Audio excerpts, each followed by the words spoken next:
માસીની દીકરી માટેનું સગપણ જોવા કમિશનર આવી રહ્યા હતા. હું તેમના ઘરમાં નોકરાણી બનીને કામ કરતી હતી કારણ કે હું અનાથ હતી. માસીની દીકરીએ ધિક્કારથી કહ્યું કે જો આજે જમવામાં કોઈ કમી ન રહેવી જોઈએ ને તો પરિણામ ખરાબ આવશે. જીવો કમિશનર આવ્યો, જમતા જમતા તેણે પાણી માંગ્યું અને હું તરત રસોડામાંથી બહાર નીકળી. મારા શરીર પર ફાટેલા જૂના કપડાં હતા અને હાથમાં પાણીનો ગ્લાસ હતો. અચાનક પાણી તેના શર્ટ પર ઢોળાઈ ગયું, જેના પર માસીએ તરત જ મને થપ્પડ મારી દીધી. ત્યારે જ કમિશનર ગુસ્સામાં ઊભા થઈ ગયા અને બોલ્યા, મારે આ જ છોકરી સાથે લગ્ન કરવા છે. મારું નામ રિયા છે. મારા માતા પિતા આ દુનિયામાં નહોતા, તેથી હું બાળપણથી જ મારા કાકીના ઘરે ઉછરી રહી હતી. તેમને પોતાના પણ બાળકો હતા અને તેમાંથી એક હતી સોનિયા, જે તેમની આંખોનો તારો હતી. પણ મારા માટે તેમના મનમાં કોઈ મમતા ન હતી.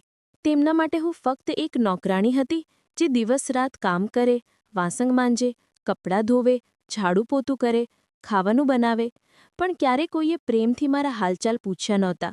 છેલ્લા 8 વર્ષોમાં મેં બસ એ જ શીખ્યું હતું: મહેનત કરવી, સહન કરવું અને ચૂપ રહી જવું. હું આ જ ઘરમાં મોટી થઈ હતી. જ્યારે યુવાની આવી ત્યારે દિલમાં સપનાઓ પણ જાગ્યા. પણ હું જાણતી હતી કે સપના જોવા મારા નસીબમાં નથી. હું સુંદર હતી, ગોરો રંગ, ચમકદાર, મોટી આંખો, સામાન્ય કદ, પણ હાવભાવમાં ગરિમા હતી.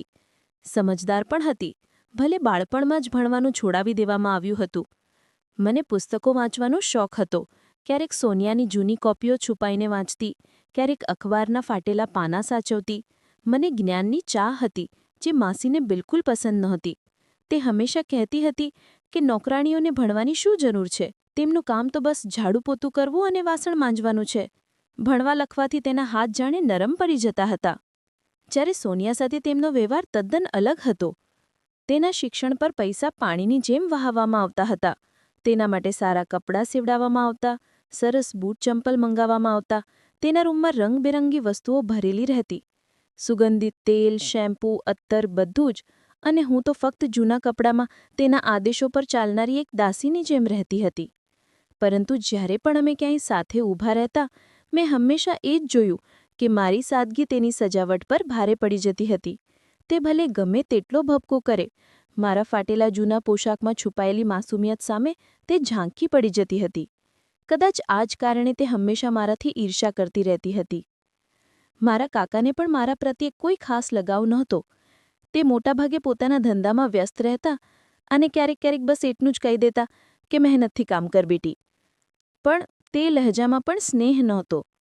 માસીએ તો મને ઘરની નોકરાણી જ સમજી રાખી હતી અને તેમની દીકરી સોનિયાની આગળ હું માત્ર એક પડછાયો હતી, હંમેશા કામમાં ડૂબેલી રહેનારી. મનમાં ગૂંગળામણ થવા લાગતી ત્યારે હું ઘરની પાછળ આવેલી ઝૂંપડપટ્ટીમાં જતી રહેતી. ત્યાંના માસૂમ બાળકોના ખુલ્લા પગ માટીમાં રમતા જોઈ અને તેમના ચહેરા પરની ખુશી જોઈને મને રાહત મળતી. હું તેમના હાથ પગ ધોઈ દેતી, ઘાવ પર દવા લગાવતી, જે કંઈ થોડું ઘણું મારી પાસે હોય તે તેમને ખવડાવી દેતી અને તેમની સાથે થોડી ક્ષણો વિતાવીને મારું મન હળવું થઈ જતું. જાણે કે તે જ મારા સાચા પોતાના હોય. દિવસનો બાકીનો સમય ઘરના કામોમાં જ વીતતો. વાસણોનો ખણખણાટ, ઝાડુનો સડસડાટ, તંદૂરની ગરમી. હું થાકી જતી. પણ ક્યારે કોઈએ મારા વખાણ ન કર્યા કે ન તો એ પૂછ્યું કે મને પણ કંઈ જોઈએ છે કે નહીં. હવે મારી જેમ સોનિયા પણ યુવાન થઈ ચૂકી હતી અને તેના માટે સગપણ શોધવામાં આવી રહ્યા હતા. પણ માસીના તીખા સ્વભાવને કારણે સગા સંબંધીઓએ હાથ ઊંચા કરી દીધા હતા. તેથી બહારથી સગપણ બોલાવવામાં આવી રહ્યા હતા. એક દિવસ જ્યારે એક મહિલા સગપણ લઈને આવી, ત્યારે હું ચા નાસ્તો તવાવીને ચૂપચાપ ઊભી રહી. તેણે સોનિયાને પૂછ્યું કે બેટી, તને રસોઈ બનાવતા આવડે છે? તો સોનિયાએ તરત જ ગુસ્સામાં અને તીખા સ્વરે કહ્યું, તમારે લગ્ન કરવાના છે કે મારી પાસે રસોઈ બનાવડાવવાની છે? તેની આ બેઅદબીથી બધા જ સ્તબ્ધ થઈ ગયા. મહિલાએ કોઈ ખુશી વ્યક્ત ન કરી અને ચાલી ગઈ. આવું 3-4 વખત થયું. દર વખતે કોઈ સગપણ આવતું અને સોનિયા પોતાની આકરી જીભથી વાત બગાડી દેતી. એક દિવસ એક સગપણ આવ્યું જે માસીને પોતે ખૂબ પસંદ હતું. છોકરો અમીર હતો, ધંધો કરતો હતો અને સૌથી મોટી વાત એ હતી કે તેના ઘરમાં ન કોઈ નણંદ હતી, ન ભાભી, ન સાસુ. તે બિલકુલ એકલો હતો. માસીને લાગ્યું કે આ સગપણ સોનિયા માટે બિલકુલ યોગ્ય છે. પરંતુ જેવી સોનિયાએ તે છોકરાને જોયો, તેના ચહેરા પર નાપસંદગીનો ભાવ આવી ગયો. તેણે કહ્યું, હું ક્યારેય કોઈ ટાલ્યા ગંજા માણસ સાથે લગ્ન નહીં કરું. તેના માથા પર વાળ સુદ્ધા નથી. હું મારું જીવન કોઈ ટાલિયા પુરુષ સાથે વિતાવી શકતી નથી. માસીએ ખૂબ સમજાવ્યું કે પતિના વાળ નહીં પણ તેનો સ્વભાવ અને કમાણી જોવામાં આવે છે.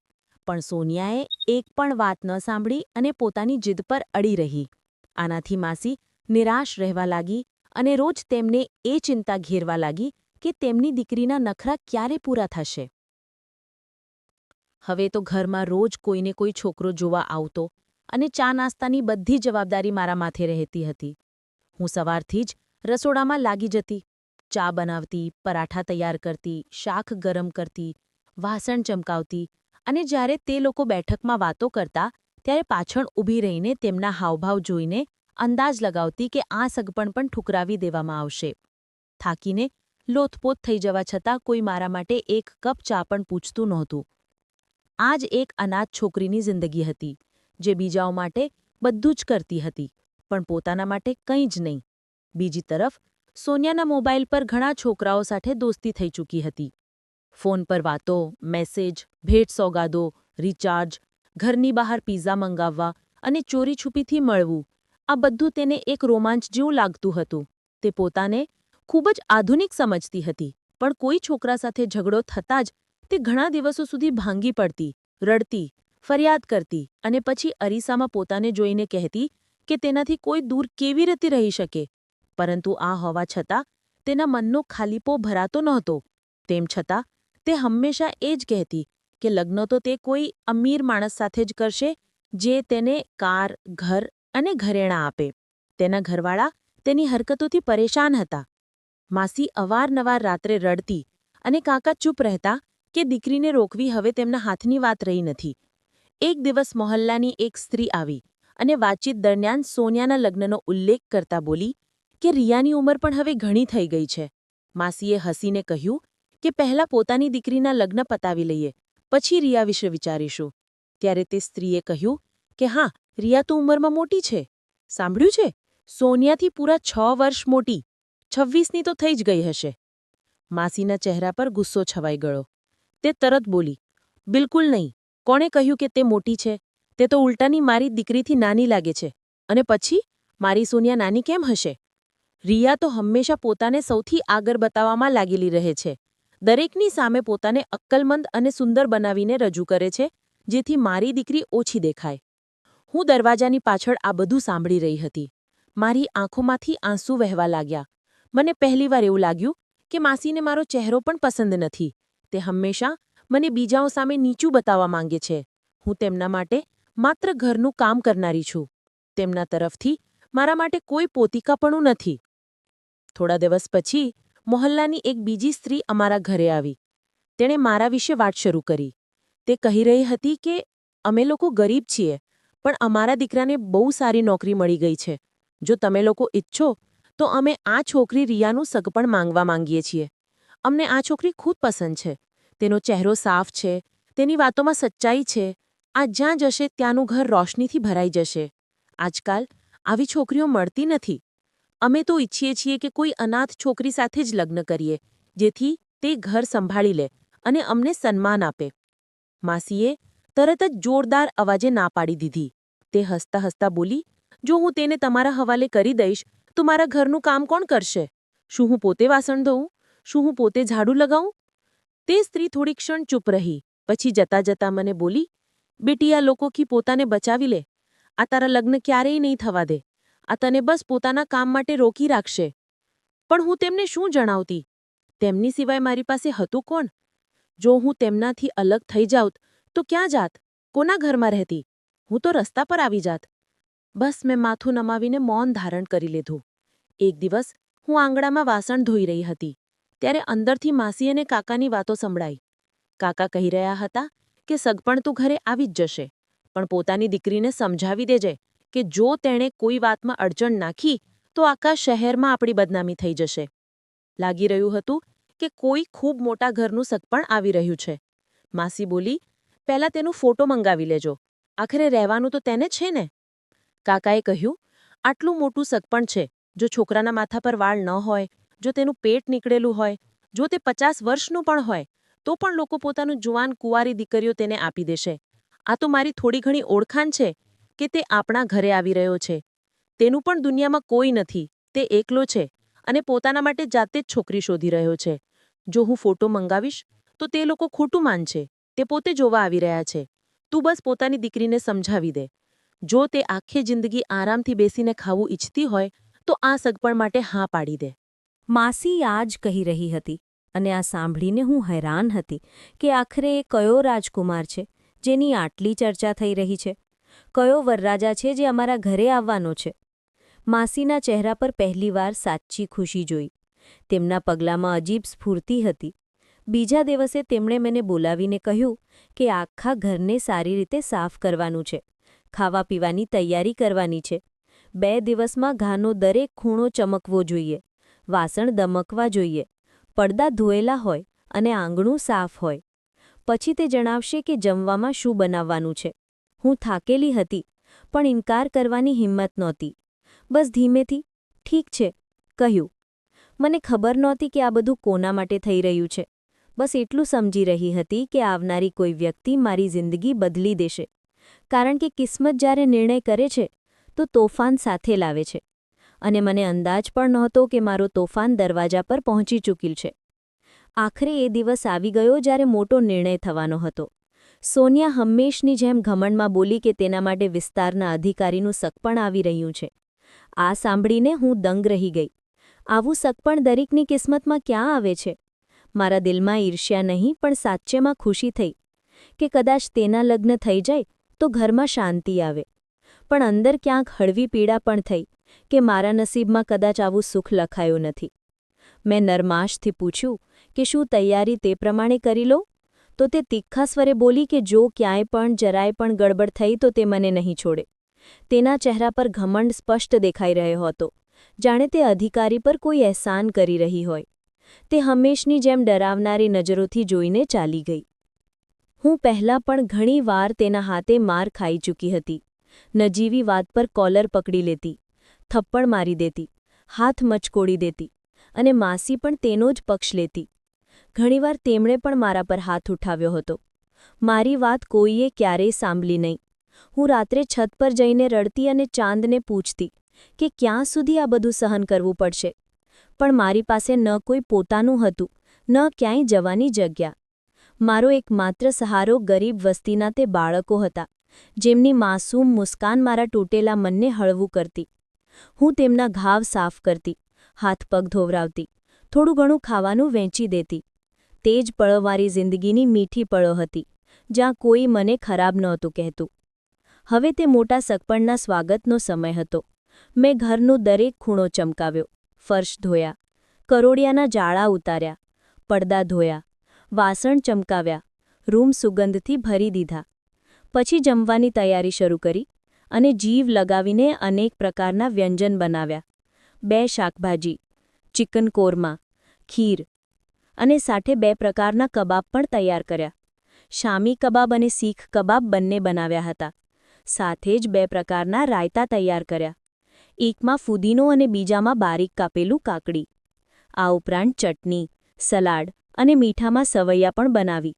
અને ઘરના તે બધા સારા વાસણ કાઢી લેવામાં આવ્યા જે ફક્ત ખાસ પ્રસંગો પર જ કાઢવામાં આવતા હતા. હું સવારથી સાંજ સુધી રસોડામાં પરસેવો પાડતી રહી. એટલી થાકી ગઈ હતી કે શરીર તૂટવા લાગ્યું હતું. પણ કોઈએ એકવાર પણ ન કહ્યું કે જઈને થોડી બેસી જા. ઉલટાનું માસી વારંવાર અવાજ લગાવતી રહી કે આ કામ રહી ગયું છે, તે કામ પણ કરી દે. જ્યારે બધી તૈયારીઓ પૂરી થઈ ગઈ તો એ રાત પણ આવી ગઈ, જેની આખા ઘરને રાહ હતી.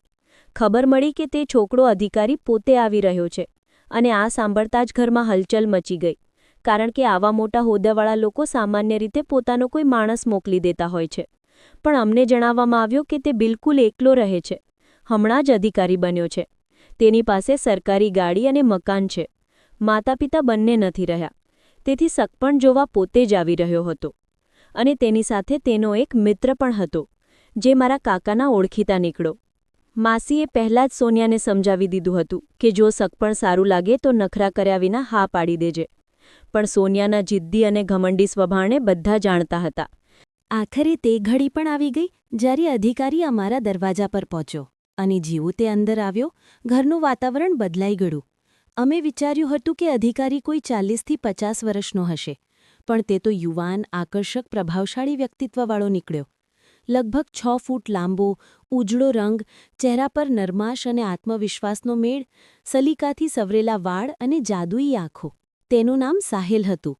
નામ પણ એવું કે સાંભળતા જ દિલ થંભી જાય. માસીએ તેને સન્માનથી બેસાડ્યો, ચા નાસ્તો સામે મૂકી દીધો, અને હું પડદા પાછળથી જોઈ રહી હતી કે તે વારંવાર કોઈને ફોન કરી રહ્યો હતો, જાણે કોઈ જરૂરી વાત હોય. રાતલું જમવાનું ઘરે જ રાખવામાં આવ્યું હતું, અને હું રસોડામાં શાક ગરમ કરવા અને મીઠાઈ વાટકીઓમાં ભરવામાં લાગેલી હતી. ત્યારે જ સોનિયા મારી પાસે આવી. ચહેરા પર ખુશી લઈને બોલી, "મને આ સગપણ મંજૂર છે. કેટલો સુંદર માણસ છે. ઉપરથી બિલકુલ એકલો, ન સાસુ ન નણંદ. સરકારી ઘર, સરકારી ગાડી. હું તો જિંદગીભર રાજ કરીશ." તે મને ચીડવવા માટે કહી રહી હતી, પણ મને તેનાથી કોઈ નફરત નહોતી. મેં બસ કહ્યું, "સારું છે.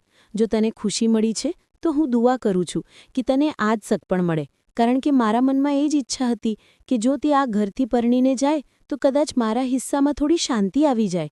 પણ મને શું ખબર હતી કે આ રાત મારી કિસ્મતનો નવો વળાંક બનીને આવશે." જમવાનું લાગી ચૂક્યું હતું. બધા લોકો બેઠા હતા, અને જ્યારે હું થાળીઓ મૂકી રહી હતી ત્યારે મેં અનુભવ્યું કે તે યુવક સાહિલ વારંવાર મારી તરફ જોઈ રહ્યો હતો. મેં પહેલાં તો અવગણના કરી, પણ પછી અનુભવ્યું કે તે ખરેખર મને જ જોઈ રહ્યો છે. હું હેરાન હતી. આખરે તે મને કેમ જોશે? મારા તો ફાટેલા જૂના કપડાં હતા, વાળ વિખરાયેલા હતા, અને ચહેરા પર થાક સ્પષ્ટ દેખાઈ રહ્યો હતો. તે તો સોનિયાને જોવા આવ્યો હતો. સોનિયાને તો પાર્લર લઈ જઈને ખાસ તૈયાર કરાવવામાં આવી હતી. તે રોશનીમાં કોઈ ઢીંગલી જેવી ચમકી રહી હતી. તેના ચહેરા પર ઘમંડ અને આંખોમાં એ ખુશી હતી કે તેનું નસીબ હવે બદલાવાનું છે. બધાએ કહ્યું કે જમવાનું બધા સાથે બેસીને કરી લઈએ, જેથી છોકરો અને છોકરી એકબીજાને જોઈ લે. કારણ કે જ્યારે છોકરો પોતે સગપણ જોવા આવી ગયો હતો તો રસમ અને રિવાજની એટલી સખતાઈ પણ જરૂરી નહોતી. મારા માસી અને કાકાનો પૂરો પ્રયાસ હતો કે જલ્દી બધી વાતો નક્કી થઈ જાય, જેથી કમિશનર જેવું સગપણ હાથમાંથી ન નીકળી જાય. બધા લોકો ટેબલની આસપાસ બેસી ગયા. સાહિલ પણ બેઠો. તેના ચહેરા પર નરમાશ અને ગરિમા બંને હતી. હું રસોડામાંથી થાળીઓ અને વાટકીઓ કાઢીને મૂકી રહી હતી. અચાનક મને લાગ્યું કે શાકમાં મરચું વધારે થઈ ગયું છે, પણ મેં વિચાર્યું કે કદાચ બધા લોકો સહન કરી લેશે. જેવું સાહિલે પહેલો કોડિયો લીધો, તેના ચહેરાનો રંગ બદલાઈ ગયો. તે પાણી શોધવા લાગ્યો, અને હું દોડીને પાણી લેવા ગઈ, કારણ કે હું એટલા કામોમાં ગૂંચવાઈને પાણીનો જગ મૂકવાનું ભૂલી ગઈ હતી. જેવો ગ્લાસ લઈને ફરી, મારો પગ લપસી ગયો અને પાણી સીધું સાહિલના ઉપર ઢોળાઈ ગયું. પળભરમાં રૂમમાં સન્નાટો છવાઈ ગયો. બધાની નજર મારી તરફ ઉઠી ગઈ. માસીના ચહેરા પર ગુસ્સાની વીજળી દોડી ગઈ, અને તે ચીસો પાડી, "આ શું કરી નાખ્યો તે? આખો માહોલ ખરાબ કરી નાખ્યો." પછી તેમણે મારા ગાલ પર જોરદાર થપ્પડ મારી દીધી. જો સાહિલે મને તરત પકડી ન લીધી હોત તો હું પડી જાત. તેણે મને થાંભી, જાણે કહી રહ્યો હોય કે તું એકલી નથી. તે બોલ્યો, "શું તમારા ઘરમાં બાળકો સાથે આ રીતે હાથ ઉઠાવો છો? અને આ કેવી પરવરિશ છે તમારી દીકરીની, જે મહેમાનોની સામે કોઈના પર હાથ ઉઠાવી દે?" માસીનો રંગ ઉડી ગયો. તે બોલી, "ના, આ નોકરાણી નથી. આ તો મારા દિયરની દીકરી છે. અમે તેને પોતાના જ બાળકોની જેમ રાખીએ છીએ." સાહિલે મારી તરફ ગહન નજરથી જોયું અને બોલ્યો, "જો આ સાચેમાં જ તમારા દિયરની દીકરી છે તો તેના કપડાં આવા કેમ છે? આ નોકરોની જેમ બધું કામ કેમ કરી રહી છે? તમારી દીકરી તો કિંમતી કપડાં પહેરીને બેઠી છે, અને આ છોકરી તો બિલકુલ અનાજ જેવી રાગી રહી છે. અને જો આ સાચેમાં અનાજ છે તો તમે આના પર હાથ કેમ ઉઠાવ્યો?" માસીએ બનાવટી નરમાશથી કહ્યું કે તેનો હાથ લપસી ગયો હતો. સાહિલે શાંત પણ કઠોર અવાજમાં કહ્યું, "તો શું થઈ ગયું? શું હું કોઈ રાજા છું?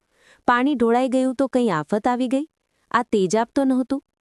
રૂમમાં ખામોશી છવાઈ ગઈ. સોનિયાના ચહેરા પર નાખુશી સ્પષ્ટ દેખાઈ રહી હતી, જાણે તેની કિસ્મત ઉપર ખતરો મંડરાઈ ગયો હોય. પછી સાહિલ બોલ્યો, "જમવાનું થઈ ગયું? હવે મારે એક જરૂરી વાત કહેવી છે." બધા ચોંકી ગયા. તે ડ્રોઈંગ રૂમ તરફ ગયો અને બોલ્યો, "તમે બધા ત્યાં આવો, અને ખાસ કરીને આ છોકરી પણ." હું ગભરાયેલી તેની પાછળ ચાલી.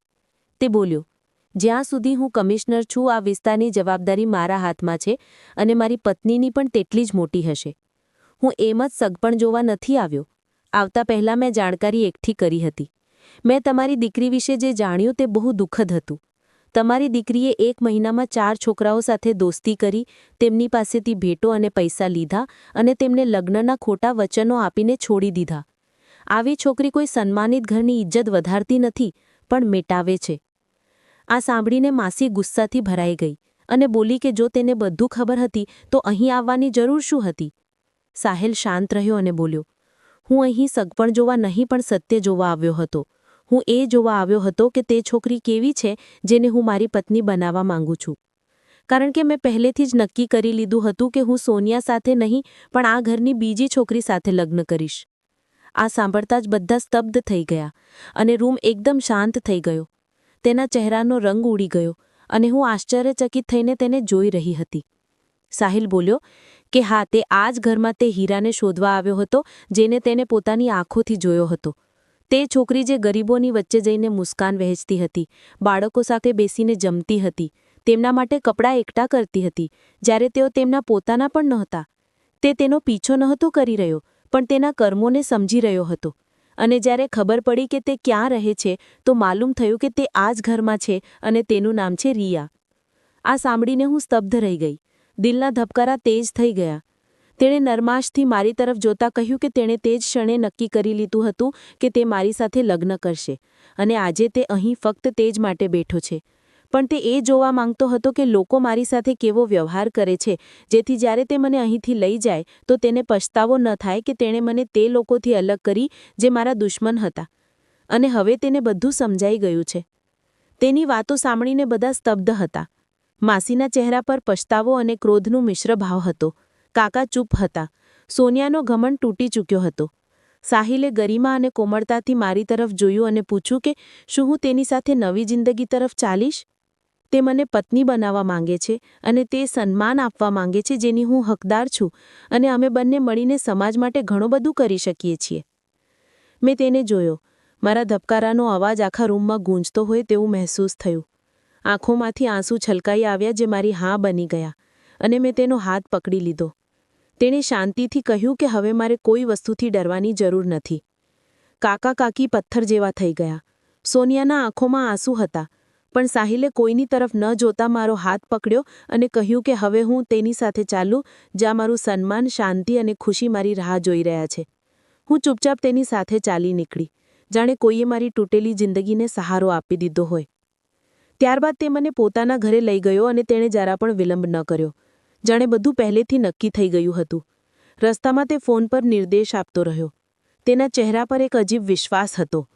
ઘરે પહોંચતા સુધીમાં બધી તૈયારી થઈ ચૂકી હતી. પંડિત, ગવાહ, રોશની, બધું જ. અંદર જતાં જ તેણે કહ્યું કે તે મને સંબંધ વિના આ ઘરમાં એક પળ પણ નહીં રાખે કારણ કે મારી ગરિમા તેની જવાબદારી છે. અને મને અંદર જવાનું કહ્યું જ્યાં એક સ્ત્રી મને તૈયાર કરવા માટે હતી. મેં પૂછ્યું કે આટલી જલ્દી? તેણે કહ્યું કે કેટલાક નિર્ણય વિચારવા માટે નહીં, નિભાવવા માટે હોય છે અને આ નિર્ણય તેણે પહેલેથી જ કરી લીધો હતો. રૂમમાં એક સૌમ્ય સ્ત્રીએ મને સફેદ વસ્ત્રમાં તૈયાર કરી. હું ધ્રુજી રહી હતી. દિલ તેજીથી ધડકી રહ્યું હતું. અરીસામાં પોતાને જોઈને લાગ્યું કે હું તે નથી રહી જેને લોકો આદેશ આપતા હતા. હું એક નવી દહેલીજ પર હતી. થોડીવાર મેં લગ્નની રસ્મ પૂરી થઈ. અમે હા પાડી અને મને લાગ્યું કે જાણે વર્ષોનો બોજ ઉતરી ગયો હોય.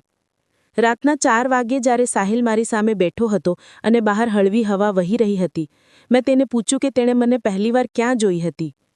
તે હસ્યો અને બોલ્યો, તેણે મને પહેલીવાર ઝૂંપડપટ્ટીઓ પાસે જોઈ હતી, જ્યાં હું બાળકો સાથે બેસીને જમી રહી હતી અને હસી રહી હતી. મને કોઈએ જણાવ્યું હતું કે ત્યાં કેટલાક લોકો જબરદસ્તી બેઠા છે, પણ જ્યારે હું ત્યાં પહોંચ્યો તો જોયું કે તે લોકો જબરદસ્તી નહીં પણ બેઘર લાચાર લોકો હતા અને તેમની વચ્ચે જાણે કોઈ અજવાળું ફેલાઈ રહ્યું હોય. તે અજવાળું તું હતી. તને જોઈને મન વિચલિત થઈ ગયું. એક છોકરી જે પોતાનું પાસે કંઈ પણ સાચવીને નથી રાખતી તે બીજાઓ માટે આટલું બધું કરી રહી છે. તે જ દિવસે મેં નક્કી કરી લીધું હતું અને જો કિસ્મતે ક્યારે અવસર આપ્યો તો તને મારી જિંદગીનો હિસ્સો બનાવીશ. જ્યારે મેં તારા ઘર વિશે જાણકારી કાઢી તો ખબર પડી કે તું કોઈના નજીકના સંબંધની છે અને તે જ લોકો મારી દીકરી માટે સગપણ લઈને આવવાના છે. ત્યારે મેં વિચાર્યું કે કેમ ના આજ બહાને તારી મુલાકાત થઈ જાય અને પછી બધું એવું થતું ગયું જાણે ઉપર કોઈ વ્યવસ્થા કરી રહ્યું હોય. હું આશ્ચર્યચકિત થઈને તેને જોતી રહી. તે સતત બોલતો જતો હતો, રિયા, હું તારા જેવી સ્ત્રી જ શોધી રહ્યો હતો કારણ કે હું ફક્ત એક પુરુષ નહીં પણ એક જવાબદાર ઇન્સાન છું, એક અધિકારી છું.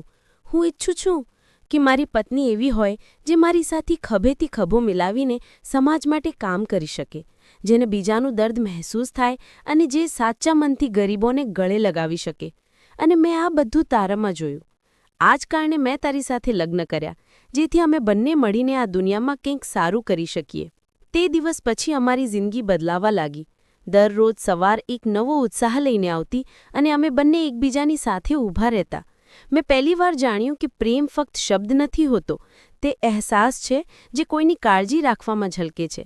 સાહિલ હંમેશા કહેતો, હવે તું એકલી નથી, તારા સપના મારા સપના છે. અમે બંને એક જ ઉદ્દેશ્યની યાત્રા પર છીએ. જ્યારે પણ તે ઓફિસમાંથી પાછો ફરતો, સૌથી પહેલાં મને બોલાવતો, ચાલ જો આજે કોને મદદ કરવાની છે.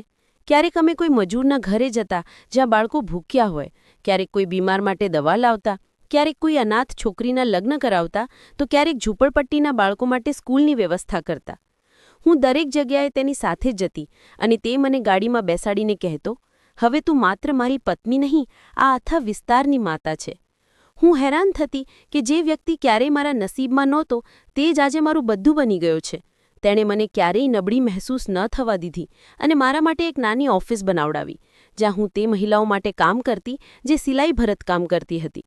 અમે તેમના બનાવેલા કપડાં વેચતા અને પૈસા તેમના ઘરે પહોંચાડતા. તે મહિલાઓ મને ભેટીને રડી પડતી, અમે ક્યારેય કોઈ મોટા ઓફિસરને આટલો દયાળુ દિલવાળો નથી જોયો. તેમની વાતો મનને પ્રસન્ન કરી દેતી અને હું ઈશ્વરનો ધન્યવાદ કરતી કે જીવને મને તે મુકામ આપ્યું જેનું મેં ક્યારેય સપનું નહોતું જોયું.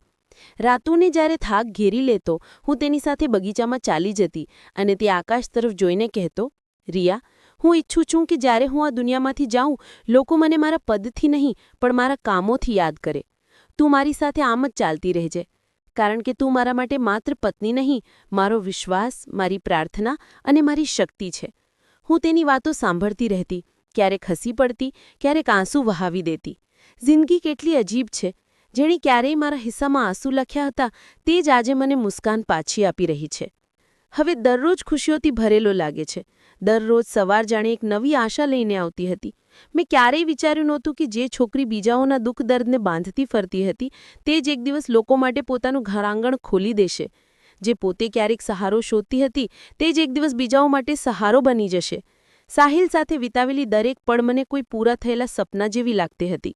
દરેક રસ્તો રોશન હતો, દરેક ચહેરો હસી રહ્યો હતો અને હું દિલથી કહેતી હતી કે કદાચ હવે મારી અસલી જિંદગી શરૂ થઈ છે. તે જિંદગી જેમાં દુઃખ નહોતા, ફક્ત ખુશીઓ હતી અને તે પ્રેમ હંમેશા રહેવાનો હતો. જાણે કે મારી સાથે ખરાબ કરનારા લોકોને પણ સમય તેમનું જ ફળ પાછું આપી દીધું હોય. જીવન જાણે પૂરું ઘૂમીને પોતાના અંત તરફ પાછું આવ્યું હતું. એક દિવસ અમારા ઘરના નોકરે જણાવ્યું કે બહાર એક વૃદ્ધ દંપતી ઊભું છે જે કહી રહ્યું છે કે તે મારા એટલે કે રિયાના ઘરવાળાઓમાંથી છે. અને હા સાંભળતા જ મારું દિલ તેજીથી ધડકવા લાગ્યું, કારણ કે તે એ જ લોકો હતા જેમણે મારી સાથે અન્યાય કર્યો હતો, મારા સપના તોડ્યા હતા, મારું અસ્તિત્વ માટીમાં મિલાવી દીધું હતું. સાહિલે તેમને અંદર બોલાવવા કહ્યું અને જ્યારે તેઓ આવ્યા તો જોયું કે તે મારા માસી અને કાકા હતા, શર્મ અને બેબસીથી ભરેલા. કાકાએ ધ્રુજતા અવાજમાં કહ્યું કે તેઓ ખૂબ શર્મિંદા છે અને પોતાની ભૂલ માટે માફી માંગવા આવ્યા છે, કારણ કે તેમની દીકરી સોનિયા કોઈની સાથે ઘરથી ભાગી ગઈ છે અને હવે તેનો કોઈ પત્તો નથી. તેથી તેઓ અમારી મદદ ઈચ્છે છે. તેમને જોઈને મારા જૂના ઘાવ ફરીથી તાજા થઈ ગયા, પરંતુ તો પણ મેં તેમની સામે પાણી મૂક્યું અને કહ્યું કે ચિંતા ન કરો, બધું ઠીક થઈ જશે. અને સાહિલે પણ આશ્વાસન આપ્યું કે તે પોતાના ભરોસાપાત્ર લોકોની મદદ લઈને સોનિયાને શોધી કાઢશે. 2 દિવસ પછી ખબર મળી કે લખનૌના એક અનાથાલય પાસે એક છોકરી ખૂબ ખરાબ હાલતમાં જોવા મળી છે અને અમે તરત ત્યાં પહોંચ્યા, જ્યાં સોનિયા ગંદી હાલતમાં ડરેલી અને ભાંગેલી બેઠી હતી. મેં તેને ગળે લગાવી, પણ તે બિલકુલ ખામોશ હતી અને માસી તેને જોઈને ધ્રુસકે ધ્રુસકે રડવા લાગી, પોતાના કરેલા પર પછતાતી. મેં તેમને સમજાવ્યું કે કોઈની સાથે ખરાબ ન કરવું જોઈએ, કારણ કે સમય હંમેશા પાછું આવે છે. સોનિયાને ઘરે લઈ જવામાં આવી, પણ તે પહેલાં જેવી ન રહી. તેની આંખોમાં ઊંડો ડર હતો અને તે કોઈની સાથે વાત નહોતી કરતી. હું ઘણીવાર તેને મળવા જતી હતી, પણ એક દિવસ સાહિલે નરમાશથી કહ્યું કે હવે મારે વારંવાર ત્યાં ન જવું જોઈએ, કારણ કે ક્યારેક ક્યારેક જિંદગી ઇન્સાનને એટલું તોડી નાખે છે કે તેને ફક્ત સમય જ સંભાળી શકે છે. મેં તેની વાત માનીને પોતાને પોતાના ઘર પરિવારમાં વ્યસ્ત કરી લીધી અને ધીમે ધીમે મારી જિંદગીમાં ખરેખર શાંતિ પાછી આવી ગઈ. હું માતા બની ચૂકી હતી અને મારા ઘરમાં ખુશીઓનો માહોલ હતો. મારો દીકરો મારા માટે રોશનીનો કિરણ હતો, જેને ખોળામાં લેતા જ મારી બધી તકલીફો મટી જતી હતી. મારા પતિ સાહિલ પણ ખૂબ ખુશ અને પહેલાંથી વધારે દયાળુ થઈ ગયા હતા. તે જરૂરિયાતમંદોને ખાવાનું વેચતા, ઇલાજ કરાવતા અને બાળકોના અભ્યાસમાં મદદ કરતા. તેમની સાથે રહેતા મને લાગ્યું જાણે મારી જિંદગીને અસલી હેતુ મળી ગયો હોય. એક સાંજે સાહિલે આવીને કહ્યું કે જિંદગીએ આપણને ઘણું બધું આપ્યું છે, પણ ઘમંડ ક્યારેય ન કરવો જોઈએ, કારણ કે બધું બદલાતા એક પળ લાગે છે. મેં હસીને જવાબ આપ્યો કે હવે મને સમજાઈ ગયું છે કે કોઈની સાથે ખરાબ ન કરવું જોઈએ, કારણ કે જે બીજાઓ માટે ખાડો ખોડે છે તે જ એમાં પડે છે. તેણે મારો હાથ પકડીને કહ્યું કે તેને પોતાની પત્ની પર ગર્વ છે. તે પળે મારા દિલમાં સુકૂન ઉતરી આવ્યું અને લાગ્યું કે કઠિન તોફાનો પછી મને મારો કિનારો મળી ગયો છે. મેં ખૂબ દુઃખ અને આઘાત સહન કર્યા, પણ અંતે ન્યાય થયો. જે લોકોએ ખરાબ કર્યું, સમય તેમની સાથે ખરાબ કર્યું, મારી કોઈ બદ્દુઆ વિના. આજે હું મારા પતિ અને દીકરા સાથે ખુશ છું. અમારું ઘર દુઆઓથી ભરેલું રહે છે અને સાહિલ દરેક જરૂરિયાતમંદની મદદ કરે છે. હું મારા દીકરાને જોઈને દુઆ કરું છું કે તે પણ તેના પિતાની જેમ નેક બને. જિંદગી હવે નવા વળાંક પર છે. દિવસ શુભેચ્છાઓથી ભરેલા અને રાતો શાંત છે. ભૂતકાળની કડવાહટો હવે માત્ર યાદો છે જે ક્યારેક ક્યારેક ચૂભે છે પણ અસર નથી કરતી, કારણ કે મેં સમજી લીધું છે કે અસલી કામયાબી ચારિત્ર્યમાં હોય છે, ન કે ધન કે રુતબામાં. આ પાઠ મેં મારી જિંદગીની કિંમત પર શીખ્યો છે. આજે અરીસામાં હું એક આત્મવિશ્વાસી સ્ત્રી જોઉં છું.